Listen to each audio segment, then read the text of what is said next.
सुप्रभात बच्चों, कैसे हैं आप सभी। आज हम कक्षा 7वीं का पाठ 8 रुपया पैसा पढ़ने जा रहे हैं। रुपया पैसा क्या है? रुपया पैसा एक माध्यम है, एक साधन है जिसके द्वारा हम कोई सामान खरीदते हैं या कुछ बेचते हैं, अर्थात हम लेन देन करते हैं। क्या प्राचीन काल से रुपया पैसा था?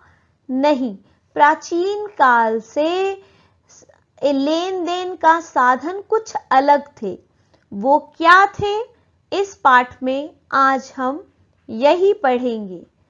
पाठ पढ़ने से पहले सबसे पूर्व आपके पाठ में पठन पूर्व गतिविधि दी गई है। आप इसे ध्यान से देखिए और पहचानिए कि ये क्या क्या है। आप देखेंगे कि शुरू में पहले चित्र में आपको कुछ कौड़ियां नजर आ रही हैं, उसके बाद आपको कुछ सिक्के नजर आ रहे हैं, उसके बाद आपको 10 के सिक्के नजर आ रहे हैं जो हम आज भी प्रयोग करते हैं, उसके बाद आपको पैसा नजर आ रहा है, नोट नजर आ रहा है जिसका प्रयोग हम आज भी करते हैं। तो आपने देखा कितनी अलग अलग प्रकार की मुद्राएं हैं और आज कौन सी प्रचलन में है। लेकिन क्या प्रारंभिक काल से ऐसा होता आया था? नहीं, प्रारंभिक काल में हम वस्तु विनिमय करते थे। एक वस्तु देकर दूसरी वस्तु खरीदते थे। आज हम यही पढ़ेंगे कि किस प्रकार रुपये और पैसे ने अपना रूप बदला है। तो आइए पढ़ते हैं पाठ। जब पैसा नहीं था, अब पैसा हमेशा से तो था नहीं। एक जमाना था जब लोग जरूरत की चीजों की आपस में अदला बदली करते थे। इस प्रणाली को वस्तु विनिमय कहते थे, अर्थात जब एक वस्तु दी जाती थी और उसके बदले में दूसरी वस्तु ले ली जाती थी तो उसे वस्तु विनिमय कहा जाता था। लेकिन इसमें कभी कभी दिक्कत भी आती थी। जैसे किसी के पास अनाज होता तो वह उसके बदले बर्तन या कपड़े या अन्य कोई जरूरत की वस्तु ले लेता। लेकिन कभी ऐसा भी होता कि अनाज के बदले ये चीजें नहीं मिलती, क्योंकि जिनके पास होती उन्हें अनाज नहीं कुछ और चाहिए होता।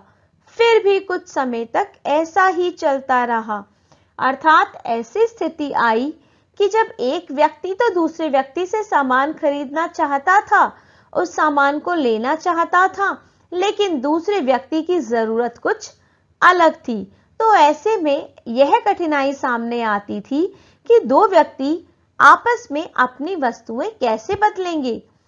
इस बर्तन का कितना दोगे? 2 हाथ कपड़ा दूंगा।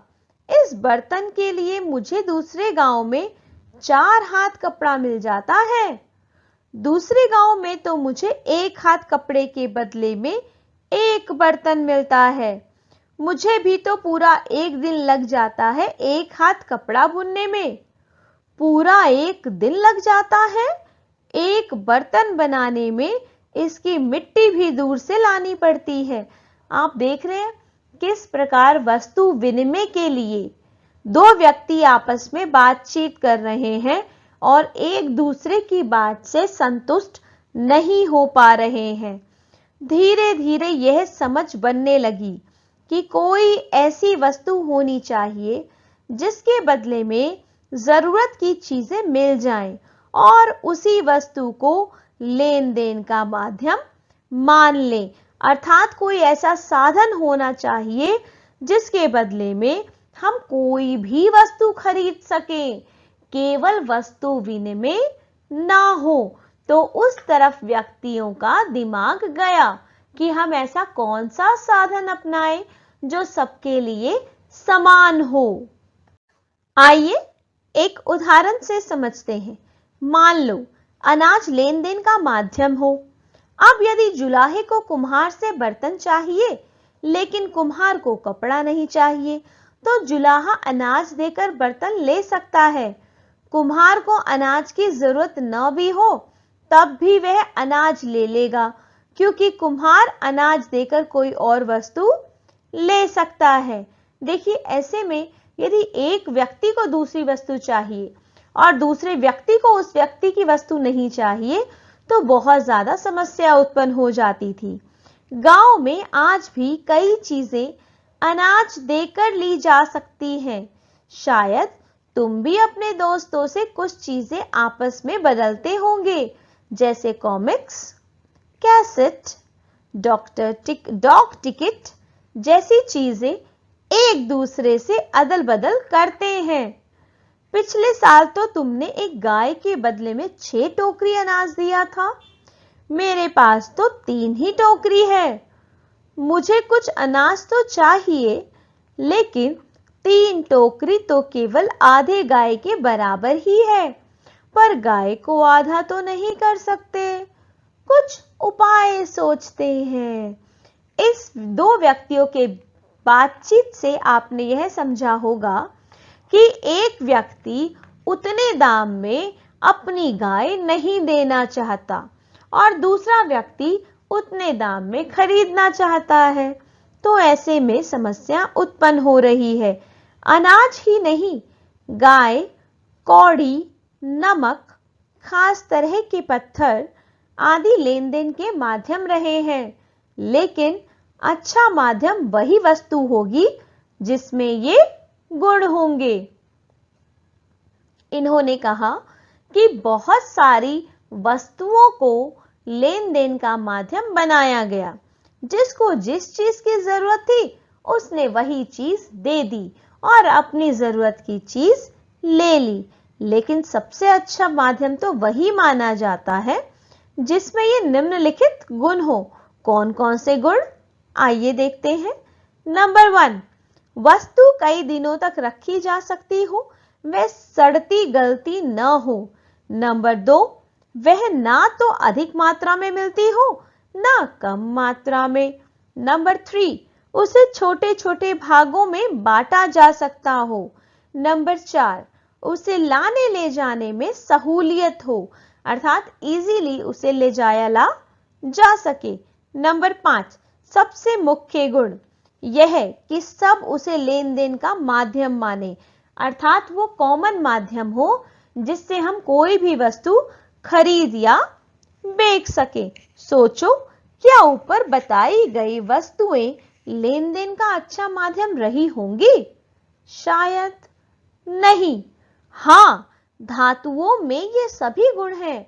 इसीलिए लगभग 2500 साल पहले लोहे को लेन देन का माध्यम बनाया गया। तो सबसे पहले किसको माध्यम बनाया गया? लोहे को। आरंभ में लोहे से बनी गुटके और सिक्कों का उपयोग किया गया। बाद में जब चांदी, सोने तथा तांबे की खोज हुई तो इन धातुओं ने लोहे की जगह ले ली, अर्थात सबसे पहले लोहे के सिक्कों का प्रयोग किया गया। उसके बाद चांदी और सोने के सिक्के और तांबे के सिक्के आए। सिक्का यूं चला। किस तरह सिक्कों का प्रचलन में आया, आइए देखते हैं। कहा जाता है सिक्कों की शुरुआत चीन में हुई। भारत में सबसे पहले चांदी के सिक्के बने। भारत में कई अलग अलग राजा थे। हर राजा अपने राज्य के लिए सिक्के जारी करवाता था। दिल्ली की गद्दी पर बैठे शेर शाह सूरी ने ऐसा ही एक चांदी का सिक्का चलाया जिसे उसने रुपया नाम दिया। मुगल साम्राज्य में मुद्रा के रूप में सोने की मुहर, चांदी का रुपया और तांबे का बना दाम चलता था। जब उत्तर भारत में मुगलों का राज था तब दक्षिण भारत में अन्य शासक थे। वहां मुहर, रुपया और दाम नहीं चलते थे। उनकी मुद्राएं सोने के बने हुण और पणम थी। जब व्यापारी एक राज्य से दूसरे राज्य में जाते थे तो वे अपनी मुद्रा देकर उस राज्य की मुद्रा ले लेते थे। मुद्रा बदलने का काम सराफ अर्थात सोने चांदी के व्यापारी करते थे। तो मुद्रा कौन बदलता था? जो ज्वेलर्स होते थे, जो उस समय सोना चांदी का काम करते थे। और सबसे पहले सिक्कों की शुरुआत कहां से मानी गई है? सबसे पहले सिक्कों की शुरुआत चीन में हुई थी, जहां पे चांदी के सिक्के बनाए गए थे। इन सिक्कों की अपनी कीमत भी होती थी, क्योंकि वे चांदी, सोने या तांबे के बने होते थे। तो जिस सिक्के में जितनी धातु होती थी, उसी हिसाब से उसकी कीमत तय हो जाती थी। पर आज जो सिक्के चलते हैं, उनकी कीमत उनके मूल्य से बहुत कम होती है। हुंडी से रुपए तक, कि हुंडी से रुपए तक का सफर हमने कैसे तय किया, अब हम ये पढ़ेंगे। शहरों के विकास के साथ साथ व्यापार भी बढ़ा और दूर दूर तक फैला। व्यापारी जेवर, मसाले, कपड़े और जहाजों से भरकर दूसरे देशों को जाने लगे। साथ में उन्हें ढेर सारे सिक्के ले जाने या लाने पड़ते थे। व्यापार केवल जहाजों से ही नहीं, सड़क मार्ग से भी होता था। ढेर सारे सिक्कों को कहीं भी लाना ले जाना दिक्कत का काम था। दूसरी तरफ चोर डाकुओं का भी डर बना रहता था। तो यहां बता रहे हैं ये कि शहरों के विकास के साथ साथ व्यापार भी बढ़ रहा था।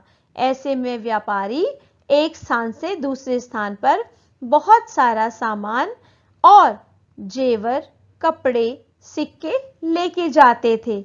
सिक्कों की बड़ी मात्रा में बाहर चले जाने से राज्य में उनकी कमी हो जाती थी। जो सिक्के बच जाते थे, वे कम होने के कारण बार बार इस्तेमाल होते थे और अधिक हाथों से गुजरते इसके सिक्के जल्दी घिस जाते थे, क्योंकि जितने ज्यादा लोग उसे प्रयोग करते थे, उतनी जल्दी वो सिक्के घिस जाते थे। 9वीं शताब्दी में जब चीन में सिक्कों की कमी पड़ने लगी, तो व्यापारियों ने एक नया उपाय खोज निकाला। वे जब शहर आते तो सराफों के पास अपने सिक्के जमा कर देते और उनसे इस जमा पूंजी की रसीद या हुंडी ले लेते। आप समझ रहे हैं हुंडी क्या होती है? रसीद, रिसिप्ट होती है। उसी प्रकार का एक पेपर जिसमें वो सब बना होता था कि उसने कितने सिक्के जमा किए हैं, उसी को यहां हुंडी कहा जा रहा है। तो हुंडी ले लेते थे। इन रसीदों के आधार पर ये व्यापार करते थे। इन रसीदों को चीनी भाषा में फेशियन यानी उड़ते हुए पैसे कहा जाता था। चीनी सरकार ने सोचा कि अगर रसीदों से व्यापार होता रहा तो कुछ ही दिनों में सोना, चांदी और तांबा चलन से हट जाएंगे। सरकार ने इसका एक हल निकाला और अब सरकार ने क्या किया? सरकार ने भी सिक्के जमा करने शुरू कर दिए। सरकार सिक्के जमा करती और जमा करवाने वाले व्यक्ति के नाम रसीद जारी कर देती।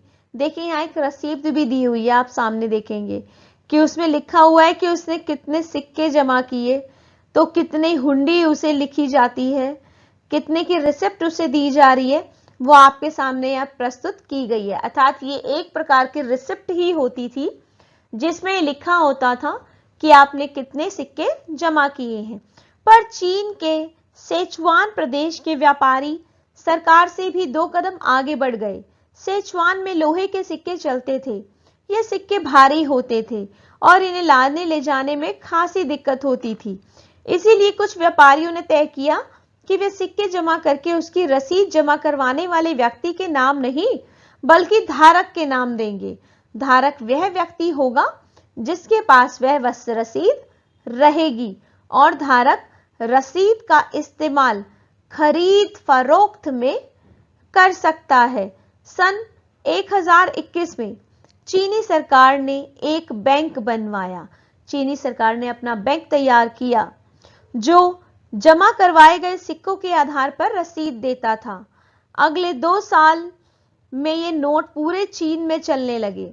धीरे धीरे चीनी सरकार ने और अधिक नोट छापे।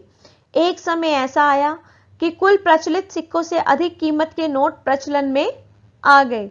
सन 1161 में हालत यह थी कि कुल सिक्कों की कीमत से 6 गुना अधिक कीमत के नोट प्रचलन में थे। मतलब सिक्के के बाद नोट प्रचलन में आ गए। ज्यों-ज्यों नोट छपते, महंगाई त्यों-त्यों बढ़ती। महंगाई इस कदर बढ़ी कि वह वहां की सरकार के गिरने का एक कारण बन गई। सरकार गिरने के बाद नोटों का चलन रोक दिया गया। सन 1850 में दोबारा नोटों का चलन शुरू किया गया। तुम सोच रहे होंगे कि भला महंगाई बढ़ने का नोट छपने से क्या संबंध है?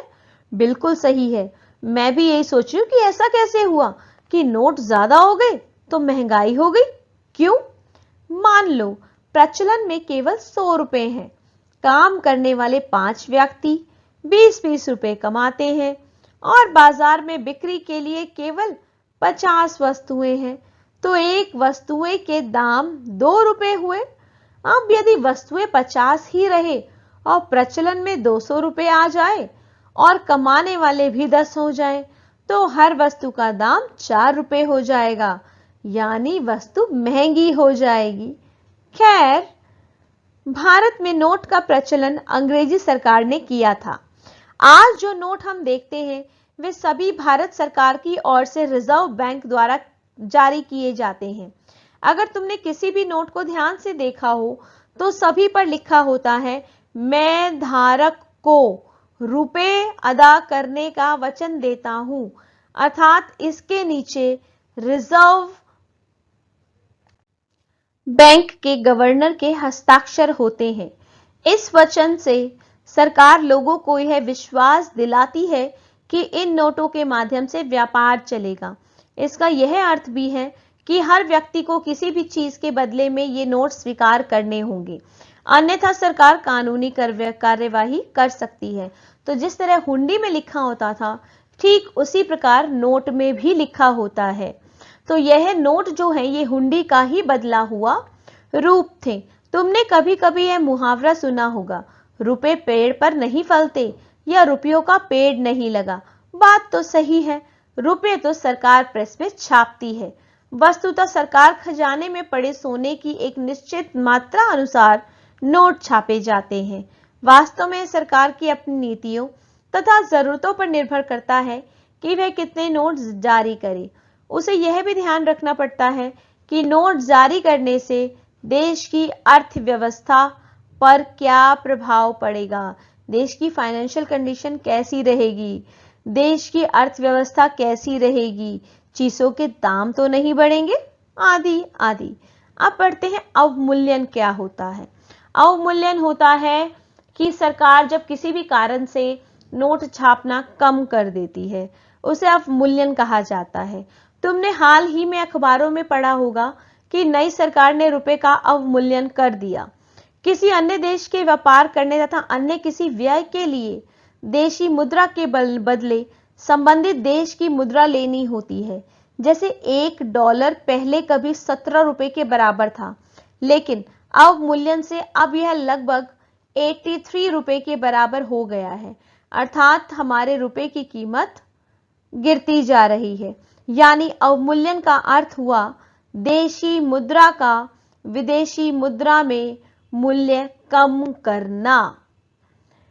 डॉलर की तरह ही अन्य देशों की मुद्राएं भी महंगी हो गई हैं।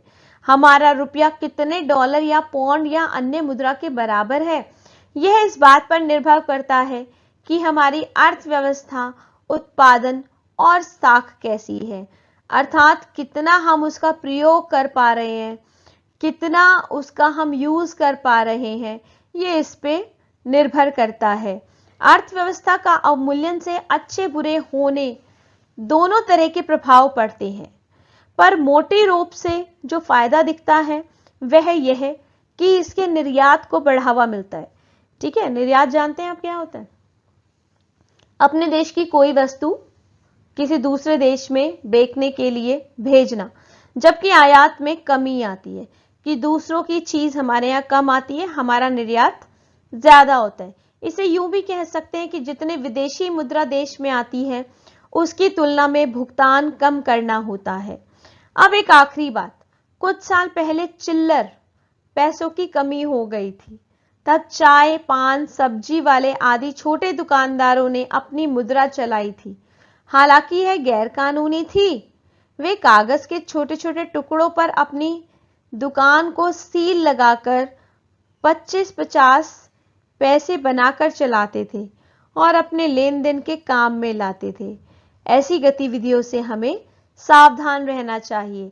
अर्थात सरकार जो चला रही है वह सही है, लेकिन अगर कुछ दुकानदार, अगर समाज का कुछ हिस्सा जो स्वयं ये कार्य कर रहा है रुपयों को बदलने के, तो आप उनका साथ बिल्कुल भी मत दीजिए, क्योंकि समझदारी इसी में है कि सरकार, हमारा देश जिस तरह रुपयों का प्रयोग कर रहा है, हमें उसी तरह उनका साथ देना चाहिए।